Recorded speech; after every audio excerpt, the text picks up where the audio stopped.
this launch of Clean Air Center here in Bayview Hunters Point. I want to start with the chair of the board of directors of the Air Quality Management District, John Bowders. I want to welcome him up. Besides being our chair, he's also the mayor of Emeryville. He's been very supportive of this event and of this launch. And so, Chair Bowders, I'll hand it to you.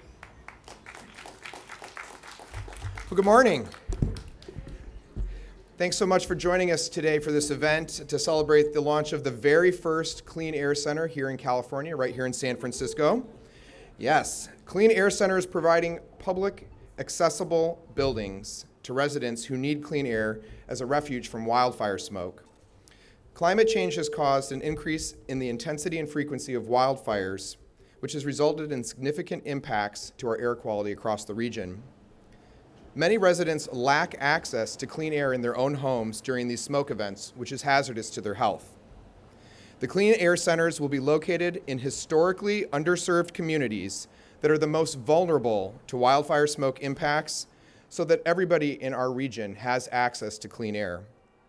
The Air District is proud to have worked with Assemblymember Buffy Wicks, my Assemblymember, thank you, who sponsored Assembly Bill 836 to better prepare for catastrophic wildfires and the impacts they cause for Bay Area residents. Governor Newsom signed this bill in October of 2019 and approved $5 million towards the program, of which $3 million of it was allocated to our Air District to serve the 9-county region of the Bay. In partnership with the 9 counties of the Bay Area, the $3 million in funding provided by the California Air Resources Board will be used to upgrade the ventilation systems in public buildings, to purchase large portable air filters like this guy right next to me here, for replacement filters to be deployed during smoke events, and to replace HVAC air filters with HEPA and MERV 13 or higher filters for public buildings. The 9 counties have been asked to coordinate with the cities in their counties and community-based organizations to help identify the sites for clean air centers that will be deployed across our region. The Air District has also asked for the community's input on the potential locations for these sites. We looked to the San Francisco Neighborhood Empowerment Network's efforts to establish cooling centers as a model to work with communities on the siting of clean air centers here in San Francisco. Children are some of the most vulnerable to the health impacts of wildfire smoke, so we're encouraging public schools to be among those who access the program to help protect students and children in our region. Clean air centers will be located in places like schools, libraries, community senior and recreation centers, veterans facilities, community colleges, as well as wildfire evacuation centers. We hope to have more than 300 clean air centers across the 9-county Bay Area region alone. With the increasing impacts of climate change on our air quality, these clean air centers will be a vital tool to protect the health of California residents from wildfire smoke. With that, it's enough from me. I would like to introduce Davina Hurt, who is the vice chair of our board. She is also a board member of the California Air Resources Board and a council member from the city of Belmont. Please join me in welcoming her.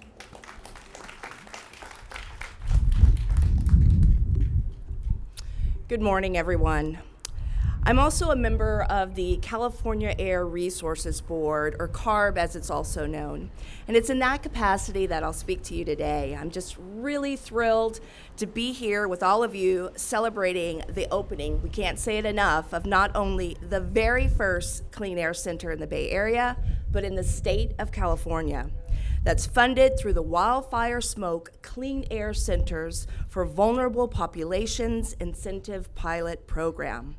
CARB is proud to lead this pilot program, partnering with local air districts, including Bay Area QMD. Now, in addition to announcing the opening of the facility, we are also unveiling the new Clean Air Centers logo that you see right here. It was developed by CARB staff to help the public easily identify clean air centers.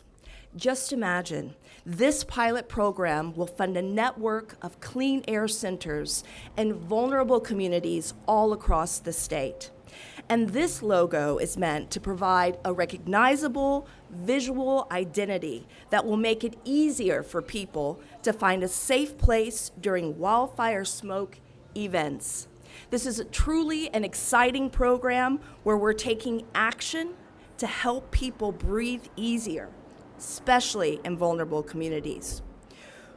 And might I add, these are communities that bear disproportional and unfair burdens when it comes to air pollution impacts. We all remember in 2020, it was 2 years ago this month, when a thick layer of wildfire smoke blanketed the Bay Area, turning the sky orange. Knowing that this can occur again, we are fortifying our public spaces to protect public health. Now, this pilot will be expanded in the years ahead, and California is committed to continuing to fight climate change and address increasingly intense wildfires for years to come. At CARB, we're working hard alongside state, federal, and local partners to future-proof California. In addition to investing in forest management and wildfire resilience, it's vital that we prepare in any and every way for smoke events in the interim. This is not a future problem. This is today's reality. In response, our staff is again working hard to provide tools to help people protect themselves from wildfire smoke. CARB's Smoke Ready California campaign is publicly available social media and web campaign. It includes shareable infographics in different languages that provide simple, actionable steps people can take to protect themselves during a smoke episode in an easy-to-understand visual format. And now anyone in California can get wildfire alerts and smoke forecasts right on their phone, thanks to a recent upgrade to CARB's California Smoke Spotter mobile app. New features of that app include personalized alerts for new wildfires, 24-hour smoke forecasts, wildfire incident information, and air quality information from Purple Air sensors to provide users with near real-time smoke conditions.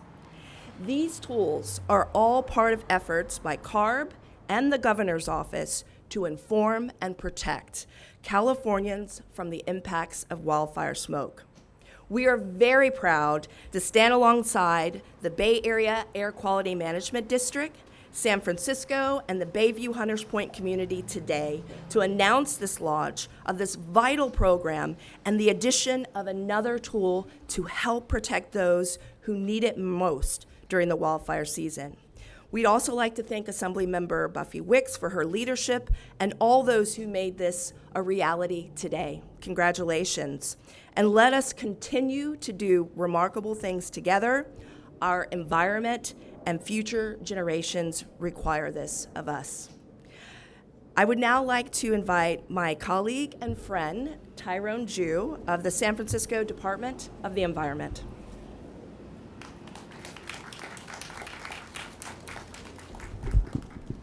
Thank you, everyone. I'm really delighted to be here this morning. But today's event is really grounded on 3 simple principles. 1, climate change is real. 2, the effects of climate change are happening right now within our very communities, especially within communities that are most vulnerable. And 3, we must take action on climate change, both in mitigating our effect to dampen the effects and to prepare our communities to make sure we're resilient in the face of climate change when it comes to effects like air quality and extreme heat. My role here is really to represent Mayor Breed and the many city departments that have been involved in this effort here in San Francisco. It starts here at the top with our mayor. It starts with our Board of Supervisors, who you're going to hear from next, with our District 10 Supervisor, board member, and also President of the board, Shaman Walton.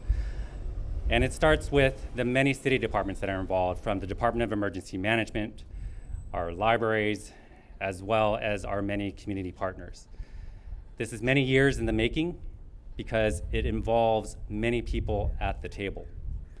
With the Department of Emergency Management, we're joined by our Deputy Director, Adrian Bichelli.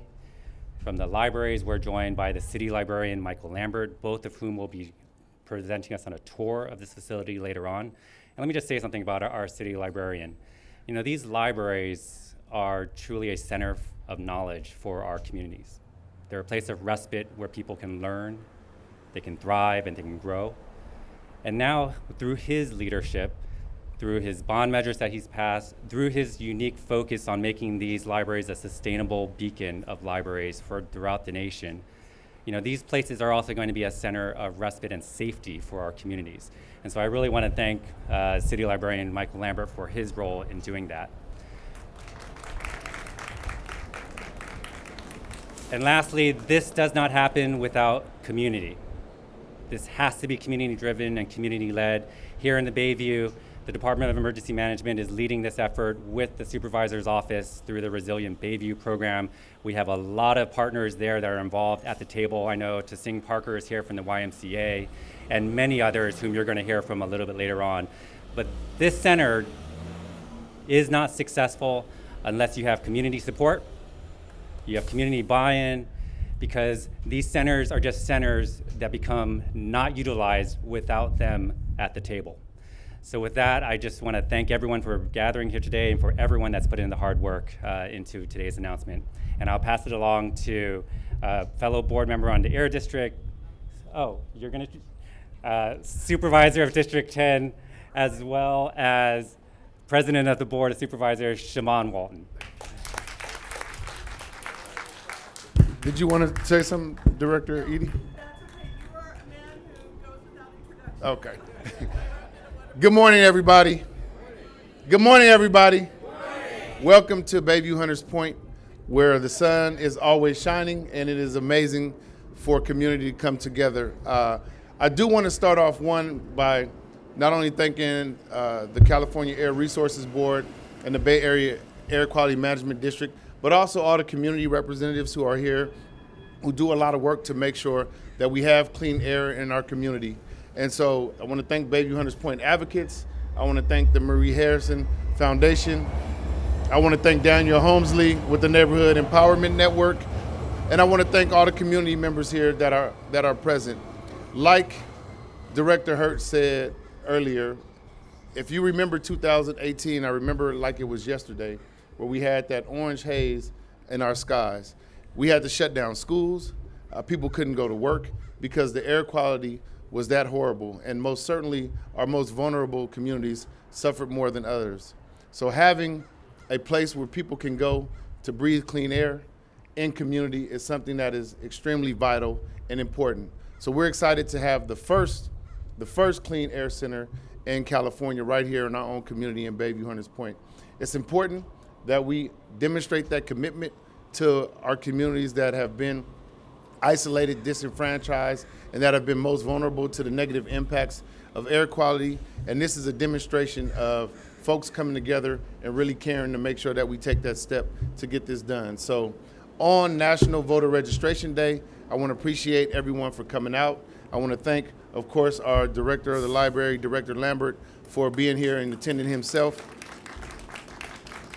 and being available to give a tour, but most certainly working with community, most certainly working with leadership to allow for spaces like this to happen in our libraries. Thank you all so much. I hope you have a beautiful, wonderful day. And remember, it is National Voter Registration Day, so please do everything you can to get people to register and exercise their right. Thank you so much.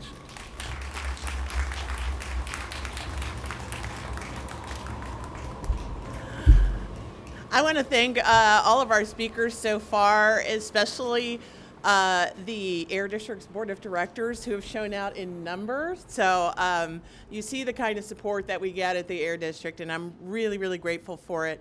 I want to especially thank, though, Supervisor Shaman Walton. Supervisor Walton, as you all know, is on our Board of Directors, President of the Board of Supervisors, and the representative from District 10. And as District 10 representative, he always ensures that his constituents are at the table. And so with that, I want to introduce one of his constituents. Ariane Harrison was born and raised in Bayview Hunters Point, She's a community organizer. She's the outreach coordinator at United Council. And she's also, in the last couple of years, established a foundation in her mother's name. Her mother, Marie Harrison, was a stalwart of the environmental justice movement, both here in Bayview Hunters Point, in San Francisco, and actually a national leader. So it's such a delight to know that there is a foundation in her name, the Marie Harrison Community Foundation. And so let me introduce Ariane, the founder and executive director.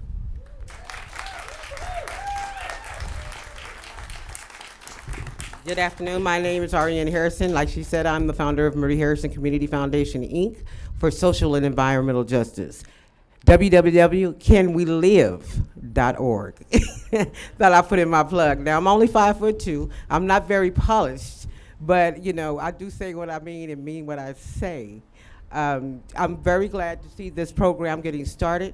I would like to see it duplicated across District 10, because District 10 is one of the biggest districts in San Francisco, and we are inundated with pollution and chemical waste and things of that nature that are creating body burdens for our residents. So to have these places put into place is a good thing. Excuse me, I'm stumbling on my words a little bit, but we're gonna get it together. Y'all with me?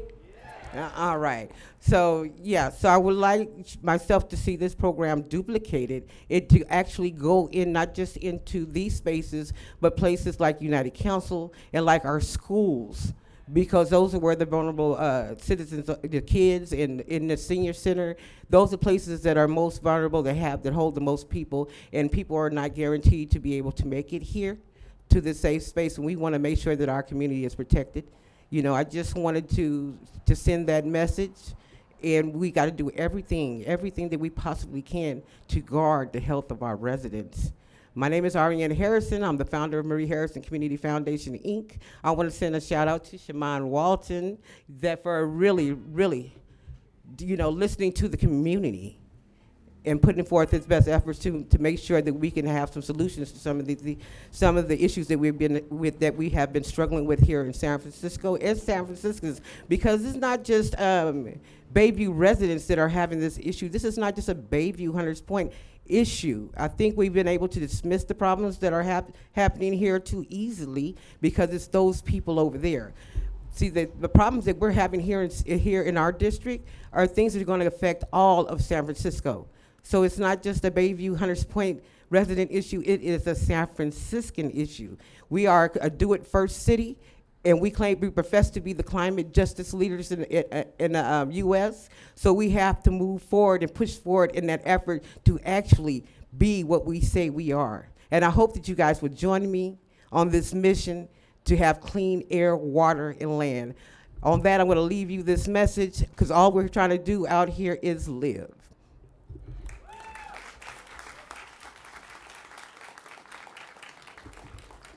Thank you, Ariane.